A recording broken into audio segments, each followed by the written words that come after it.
Hi, welcome to this edition of Ask HRQs. So our topic for today is managing remote employees. So there's a saying that's called out of sight, out of mind. Well, that's not true for managing remote employees. Supervisors, managers, leaders are always wondering what our employees are doing. And the employees are wondering, does the leader or supervisor know what I'm doing, and understanding the value of what I bring to the table. Really, what it is when you're managing remote employees is really about managing expectations. So how do you get there? How do you bridge the gap between what you see, what you know, and what you don't see and what you don't know? Well, one helpful way for an employer and employee to communicate is to set up weekly meetings. By having a meeting every week, you can list the expectations that you have for your employees, and also they can ask for resources and help that they need. So in your weekly meeting, you will have it structured so that you can outline all of your expectations or your deliverables that you're looking to achieve in that particular week. Also, for the employee, if they have any obstacles that are stopping them from meeting those expectations, they have a short window of time where they can communicate with you and follow up with you in the next meeting, so you all understand what the commitments are.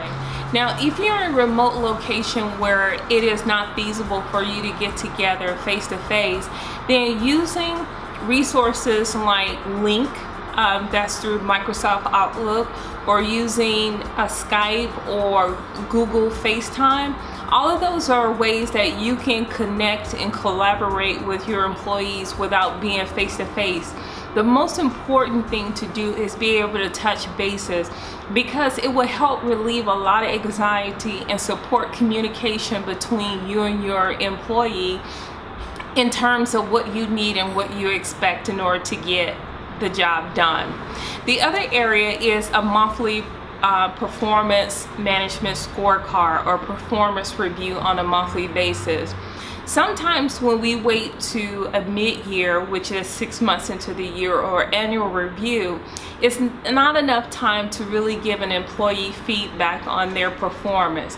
But meeting on a monthly basis where you have a defined goal and guidelines as to what the expectations are for performance will help to keep your employees on track. Some call them scorecards, some may call them goal sheets. Whatever you call it, the purpose of it is to be able to itemize specifically what it is that you want your employees to be able to accomplish, and then be able to go back and measure how your employees accomplished the goals against what the scorecard or what the performance measurement was. It's a great way to keep your employees engaged. It's a great way to keep them supported. And if they need any additional resources, again, like your weekly meetings, you'll be able to communicate with them and know that ahead of time before you get to a mid-year or end-of-year review. So hopefully I've answered all of your questions about managing remote employees. If you have any additional questions on this topic, please subscribe to my channel below and shoot me a question, and I'll be glad to answer it. I am on Facebook, LinkedIn, and Twitter. Please connect if you're on any of those social networks. Thank you, and see you again.